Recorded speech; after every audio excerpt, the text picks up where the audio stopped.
Friends welcome to ఏ హిస్టైమ్స్ friends ఈరోజు మీ అందరికీ ఈ వీడియోలో ఇప్పుడే వచ్చినటువంటి ఒక ఫ్లాష్ ఇన్ఫర్మేషన్ అప్డేట్ గురించి చెప్పడానికే ఈ యొక్క వీడియోని అయితే చేయడం అయితే జరుగుతుందండి. సో ఆ ఫ్లాష్ ఇన్ఫర్మేషన్ అప్డేట్ ఏంటంటే మన యొక్క ఏపీ రాష్ట్ర వ్యాప్తంగా మహిళలు ఎవరైతే ఉన్నారో వీరందరికీ సంబంధించి ఆడబిడ్డ నిధి అనే పథకం ద్వారా 1500 రూపాయలు అయితే ఇవ్వబోతున్నారు. అలాగే డ్వాక్రా మహిళలకు ఏంటంటే 18,000 రూపాయల వరకు అయితే ఇవ్వబోతున్నారండి. అయితే ఈ అమౌంట్ అనేది మీరు తిరిగి కట్టాల్సిన అవసరం అయితే లేదు.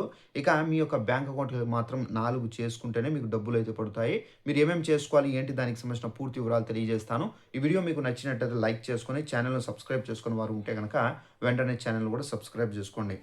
ఇక వివరాల్లోకి వెళ్ళినట్లయితే మన యొక్క ఏపీ రాష్ట్ర వ్యాప్తంగా మహిళలకు సంబంధించి సీఎం చంద్రబాబు నాయుడు గారు అయితే ఒక కొత్త పథకాన్ని అయితే తీసుకురాబోతున్నారు. అయితే ఈ పథకం పేరు మనకు ఆడబిడ్డ నిధి అని పేరు పెట్టారు. అయితే ఈ ఆడబిడ్డ నిధి అనే పథకం ద్వారా 1500 రూపాయలు ఎలా పొందాలి ఏంటనేది మీకు క్లారిటీగా ఎక్స్‌ప్లెయిన్ అయితే చేస్తాను.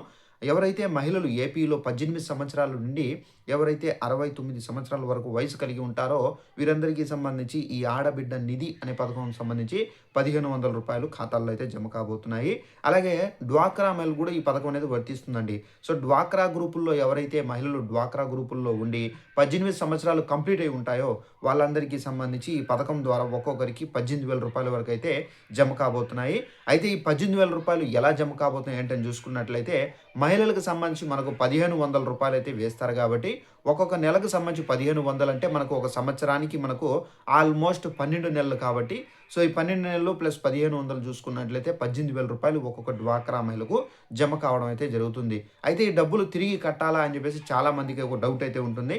ఈ డబ్బులు అనేది మీరు తిరిగి కట్టాల్సిన అవసరం అయితే లేదండి. ఈ డబ్బులు ప్రభుత్వం ఆడబిడ్డ నిధి అనే పథకం ద్వారా మనకైతే ఇవ్వడం అయితే జరుగుతుంది. అయితే ఈ డబ్బులు పడాలంటే తప్పనిసరిగా మీ యొక్క బ్యాంక్ అకౌంట్‌లకు ఈ 4 ఉన్నాయా లేదనేది ఇప్పుడే మీరు చెక్ చేసుకోండి. సో ఫస్ట్ వన్ వచ్చేసి మీ యొక్క బ్యాంక్ అకౌంట్ అనేది మనకు యాక్టివేషన్‌లో ఉందా లేదనేది చెక్ చేసుకోండి. ఒకవేళ యాక్టివేషన్‌లో ఉంటే గనక మీ యొక్క బ్యాంక్ అకౌంట్‌కి ఆధార్‌తో లింకప్ చేశారా లేదనేది కూడా చెక్ చేసుకోండి. ఒకవేళ చేయకపోతే మీ యొక్క బ్యాంక్ అకౌంట్ ఏ బ్రాంచ్‌కి సంబంధించింది సో తప్పనిసరిగా అక్కడికి వెళ్తే గనక వాళ్ళైతే లింకప్ చేస్తారు. ఇక మీ యొక్క బ్యాంక్ అకౌంట్‌కి ప్రెజెంట్ మొబైల్ నెంబర్ ఏదైతే ఉందో మీరు వాడే నెంబరు సో ఆ నంబర్ లింకప్ చేశారా లేదనేది చెక్ చేసుకోండి. ఒకవేళ లింకప్ చేయకపోతే తప్పనిసరిగా మీరు వెళ్ళి మీ యొక్క బ్యాంకులో అయితే లింకప్ చేసుకోండి. ఇక మీ యొక్క బ్యాంక్ అకౌంట్‌కి సంబంధించి మినిమమ్ బ్యాలెన్స్ అనేది మెయింటైన్ చేస్తున్నారా లేదనేది చెక్ చేసుకోండి. ఒకవేళ జీరో అకౌంట్ ఉంటే నో ప్రాబ్లమ్. అవసరం లేదు.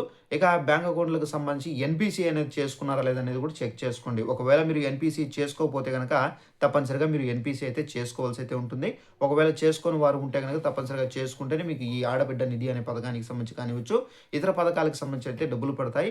ఎందుకంటే మన యొక్క కేంద్ర ప్రభుత్వం ఏందంటే ఎన్‌పీసీ ఉంటేనే రాష్ట్ర ప్రభుత్వానికి సంబంధించి అలాగే కేంద్ర ప్రభుత్వానికి సంబంధించి ఎవరన్నా పథకాలకు సంబంధించిన డబ్బులు పొందాలన్నా తప్పనిసరిగా ఎన్‌పీసీ ఉండాలని చెప్పేసి ఒక రూల్ అయితే పెట్టారు. తప్పనిసరిగా మీరైతే చేసుకోవాల్సి అయితే ఉంటుందండి. సో ఇదండి మనకు ఉన్నటువంటి ఇన్ఫర్మేషన్. ఈ వీడియో నచ్చినట్టయితే లైక్ చేసుకొని ఛానెల్‌ను సబ్స్క్రైబ్ చేసుకోండి. Thanks for watching this video. All the best.